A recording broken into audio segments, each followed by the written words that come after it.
Assalamu alaikum. Peace to you all. My name is Saba Ahmed. I'm a law student at American University.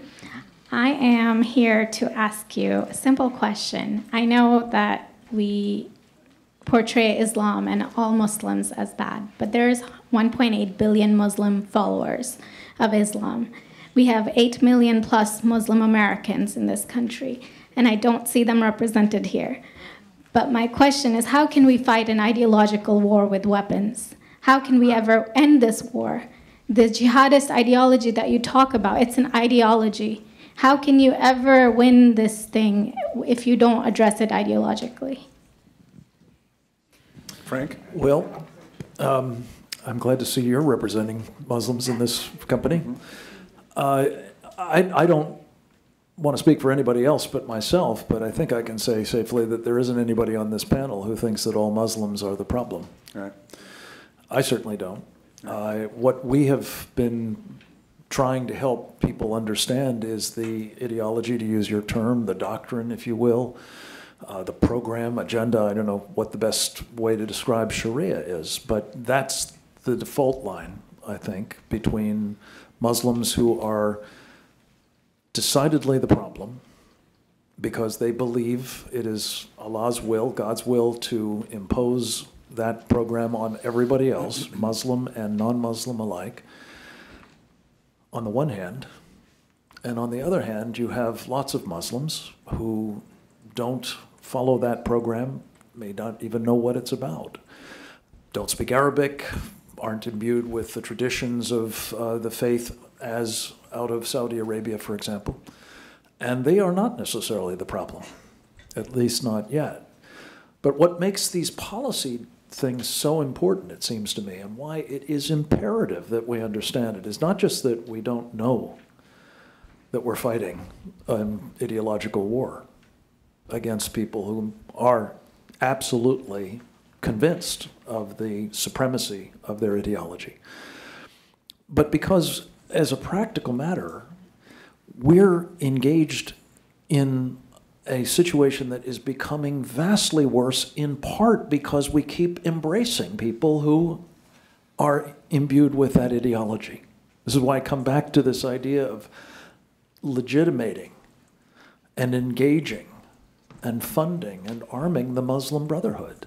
These are exponents of Sharia. It is part of their agenda very explicitly to impose it, as I say, on everyone else. So I thank you for the question, and I think we absolutely do need to deal with this as an ideological war, at least in part, or at least understand that the ideology that is driving the violent jihad on the one hand, and every bit as importantly, what the Muslim Brotherhood calls the civilization jihad on the other. Many in the government, if they're thinking about this at all, are focused on the sort of dangling, shiny object, dangerous as it is, of violent jihad. But they're missing entirely that other piece that I talked about in connection with Abedin and others, which is the subversion, the not so much non-violent form of jihad as the pre-violent form of jihad, with which they hope ultimately to take us down just as surely as the others who embrace violent jihad seek to do. But at the end of the day, it is something that brings them together, whether it's ISIS, whether it's the Taliban, whether it's Al-Qaeda, whether it's the Muslim Brotherhood, whether it's dozens of others, is Sharia. And we do have to get that straight. Yeah. Great.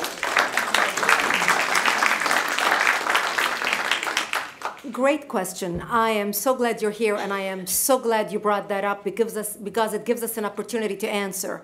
What I find so amazing is since the beginning of this panel, which we are here about Benghazi attack against our people, not one person mentioned Muslims. We are here against Islam, or we're launching war against Muslims. We are here to discuss how 4 Americans died and what our government is doing.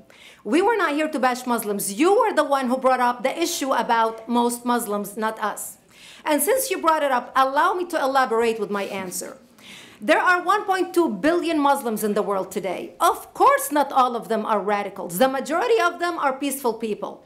The radicals are estimated to be between 15 to 25% according to all intelligence services around the world. That leaves 75% of them peaceful people. But when you look at 15 to 25% of the world Muslim population, you're looking at 180 million to 300 million people dedicated to the destruction of Western civilization. That is as big of the United States. So why should we worry about the radicals, 15 to 25%? Because it is the radicals that... Fatality. Because it is the radicals that... Fatality. When you look throughout history, when you look at all the lessons of history, most Germans were peaceful, yet the Nazis drove the agenda. And as a result, 60 million people died, almost 14 million in concentration camps, 6 million were Jews. The peaceful majority were irrelevant. When you look at Russia, most Russians were peaceful as well. Yet the Russians were able to... Fatality. 20 million people. The peaceful majority were irrelevant. When you look at China, for example, most Chinese were peaceful as well. Yet the Chinese were able to... Fatality. 70 million people. The peaceful majority were irrelevant. When you look at Japan prior to World War II, most Japanese were peaceful as well. Yet Japan was able to butcher its way across Southeast Asia. Fatality. 12 million people, mostly Fatality. with bayonets and shovels. The peaceful majority were irrelevant. On September 11th in the United States, we had 2.3 million Arab Muslims living in the United States.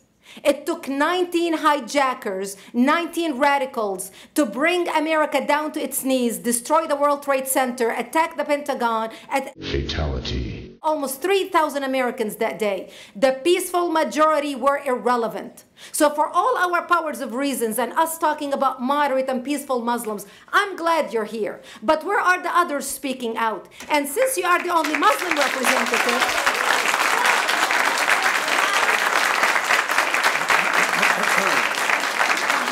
save the applause till the end.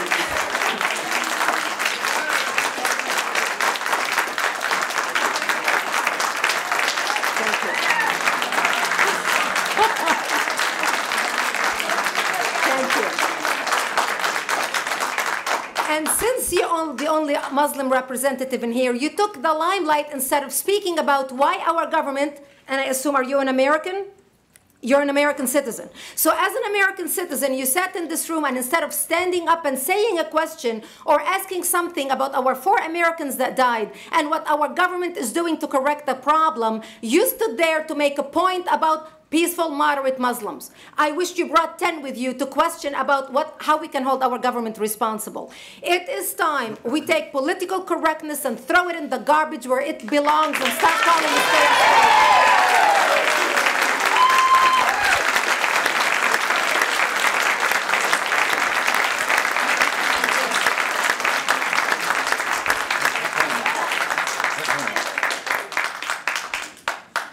And there will be refreshments afterward. Did you want to respond to the... I think we're out of I can't follow that. You had a follow-up that you'd... you go ahead, go ahead. Comment. Thank you for your responses. And I do really hope that other Muslims will start showing up at these conservative forums. But, you know, as a peaceful American Muslim, I would like to think that I'm not that irrelevant. I'm just as much an American, and I'm very deeply saddened about the lives that were lost in Libya. And I hope that we will find justice for their families. But I don't think that this war can ever be won by just the military. You have to address you have to bring Muslims to the table to address this. I think everyone agrees that it can't be won just militarily, and I think that everyone has said that. Can you tell me who the head of the Muslim peace movement is? I guess it's me right now, so thank you.